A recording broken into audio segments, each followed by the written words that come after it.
What's up, guys? It's Jimbo here, and we're back with a video for Last Epoch. That's right. The Last Epoch has had their 0.9 update come out, which included multiplayer play for the first time. Now, that does not include full open trading yet, but they have said that they want to include that here in the future. This is not going to be a full build guide video that we're doing here, but I did want to document the progress on our character. As with doing a little bit of research through the build guides and max roll and YouTube and stuff like that, I haven't really been able to find a lot of information on the build that we're doing, so I figured we might as well put it out there as it does appear to be working pretty well so far. Now, I believe I'm just only at the end of the campaign, and sure, I'm probably any build, any skill that you work, as long as it has synergy, should work this far into the game without any problems. But I'm seeing a lot of synergy that's going to be being built towards into the future, and I think that this build will continue to work as we get into monoliths and the end game farming. Now, the reason this build hasn't been used before is because they didn't have the proper scaling added into the game with throwing damage that was just added in with this patch. So let's take a look and see what it is that we're playing here. So while I can't really speak on how effective some of these synergies are going to be in the end game, what I do know is that they seem to be very synergetic now, and I'm not having any problem progressing through the game in this way. It does look like all of these skills will line up, and they will be able to at least get benefits from the same source, which is generally in an ARPG about the most synergy you can really look for in making sure a build is viable up front. And what I mean by that is you want to make sure you're not trying to scale, say, bleed damage, lightning damage, and I don't know, physical damage all at the same time. And this might be a bad example in this game as physical and bleed are the same, but you know what I'm saying here. In this build, it looks like I'll be able to scale everything through just void damage. Now, the only thing I haven't been able to find yet is a way to get the hammer damage itself to scale as void. If you have any insight on how to do that, it'd be greatly appreciated. Maybe there's a unique item or a set piece or something that will allow that to happen. But until then, I believe that just focusing on Smite and the disintegration aura from the hammers should be enough to be able to get through all the content in the game. As when I'm looking at the other hammer builds, like the Thor hammer build for example, they're not actually scaling their hammer damage at all, they're just scaling their smite damage. So we do have a 1-up on that build where we are able to not only scale our smite damage, which we are converting to void, but also able to scale the disintegration aura on our hammer with straight void increases.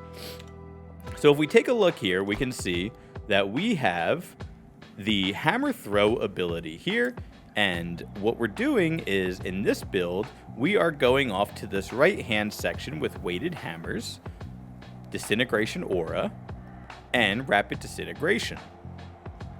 The disintegration aura causes a aura around each of your hammers that you throw, which gives it a reduced attack speed, but you also get disintegration aura, and it says this scales with your increased void damage, damage over time, and throwing attack damage, which is kind of new to the game, but not other types of nodes in this tree unless specifically stated otherwise. Its area scales with increased area for area skill stats. So that means you can scale the area of effect of this aura, and while I haven't tested it very much yet, it does look like if you can get it high enough that you will be able to overlap auras on these hammers. With the next node, Rapid Disintegration, it does look like this is just giving a really big aura damage increase while also getting the mana cost of the ability down. And in most nodes, you'd be taking Zealot's Conviction. I'm not really sure this is extremely useful in this build, as it does specifically say hammer throw hits have a higher chance to deal double damage, and we're not specifically scaling the hit damage of the hammers in this situation, where it's more focused around the aura around the hammers. So these points are not going to be as well spent in this as they would be maybe in other builds. We will probably focus instead on Guardian Zeal, which should give us some damage and some crit. And then we will focus on attack speed to have as many hammers out as we can, to have as many overlapping void auras as we can get. Now, the synergy in this comes from being able to have void smite, and being able to have Void Sigil of Hope.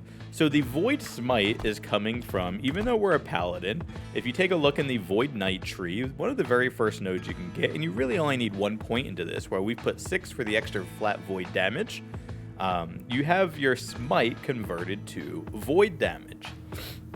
The reason why I put the extra points in here is so that I can also get to Sorrow and Steel, because this not only gives us increased physical damage, which is helping me while I'm leveling because my hammers are still physical, and at this point in the game I still do need to rely on that physical damage on my hammers to be able to progress through the game, as we're not fully converted and we're not doing the whole synergy thing yet. Now the extra points in here does also allow us to get to Void Bolts, which gives us throwing Void damage, and as we did read, throwing damage does scale our disintegration aura, and then we're also getting spell void damage, which is going to scale our 2 spells that we're using, which is Sigils of Hope and Smite. Now the Smite is converted over into Void, as we've just seen, and if you look at this node here under Sigils of Hope, we have Sigils of Despair, and it says fire damage provided by sigils is converted to void damage. Each sigil now grants 15% increased void damage, but no longer increases health regeneration. So in due time, when we do get up here to the additional sigil node, we will have 4 sigils up. 4 sigils at 15% damage each is going to give us 60% increased void damage, which is going to be pretty significant, especially considering that each of these sigils is going to be giving us flat damage also.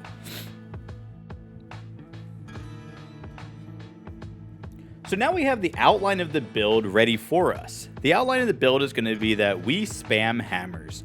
These hammers circle around us. These hammers all have a disintegration aura on them, which scale with void damage and throw damage. And we also have other abilities that are going to be converted over to void also, which will be able to scale with void damage. So we have our hammers. We have our Holy Aura from being a Paladin, which is 30% increased damage, 15% all resistance.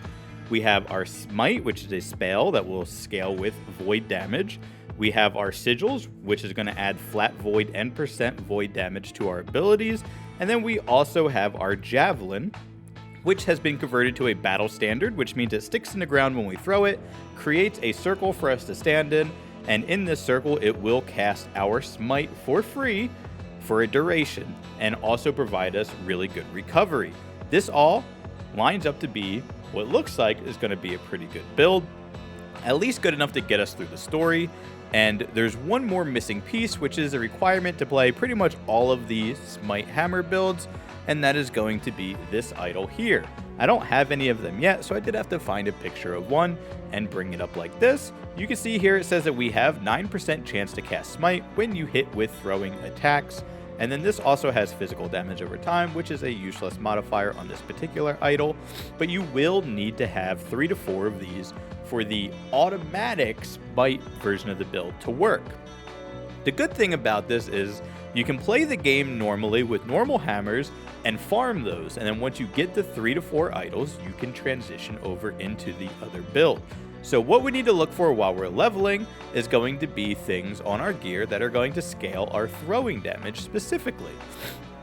If you take a look here at our hammer that we're using, you see that the implicit is plus 20 melee damage, which is useless for us as we're using a throwing ability and not a melee ability. But this hammer currently does have 24% increased physical damage as an implicit modifier. That means that it will be scaling our direct hit for the hammer, but does not work for the void portion of the build.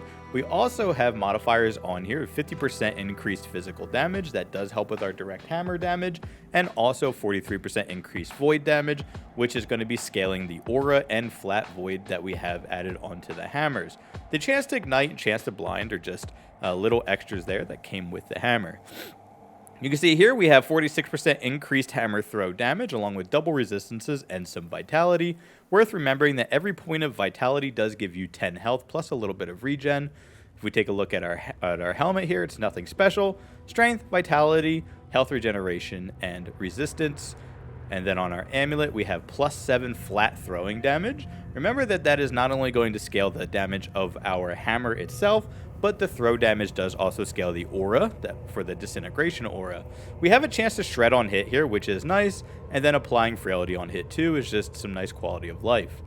Our shield here is a 48% increased physical damage for the implicit modifier, and then also we have increased physical damage on the modifier for the shield itself.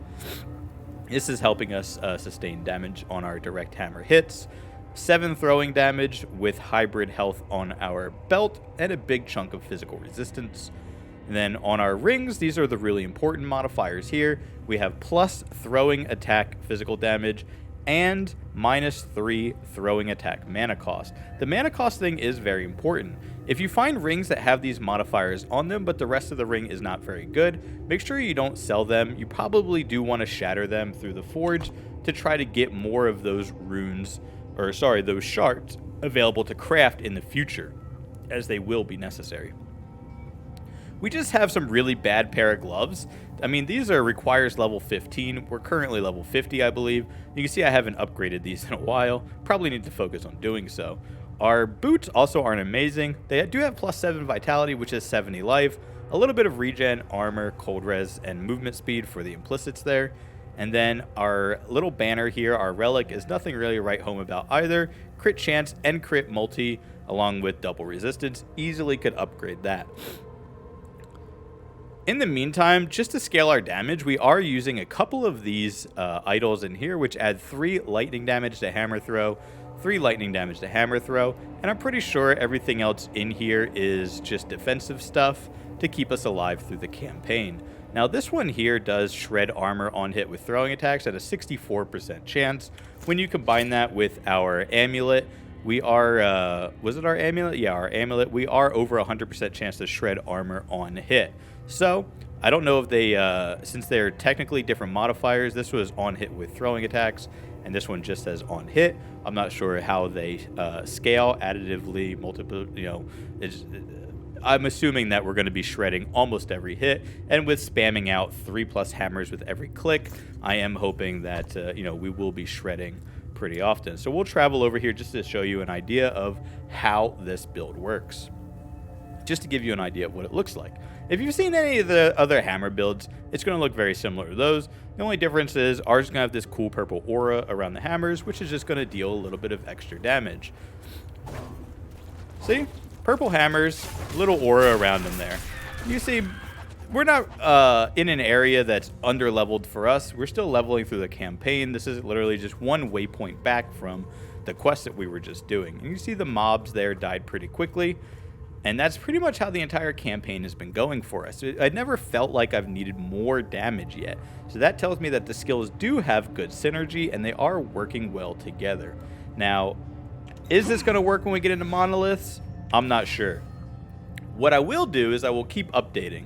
Once we get a little bit into monoliths, which will probably be in the next couple of days here, I'll probably make an update video. So if you're interested in knowing whether this build is going to work, I should probably post one more video on, maybe even 2 videos now that I'm talking about it. Maybe we'll do one more video when we're just getting into doing some monolith farming and getting the builds put together, talking about whether it's worth pursuing in this direction, and then a proper endgame video where we're doing actual hard endgame content and seeing if this build can stand up to the test, or if we need to convert back to the lightning version, which everybody knows is already good.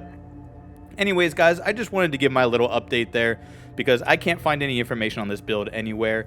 Not for this 0.9 update anyway. So if you're interested in doing Void Hammer Throw, make sure you drop a follow or like the video, subscribe here on YouTube. I do stream on Twitch 2 days a week, and it would be pretty cool if you guys came and hung out and you know, discussed the build with me. I'll see you guys there, and hey, let's hope this build works. Adios, muchachos.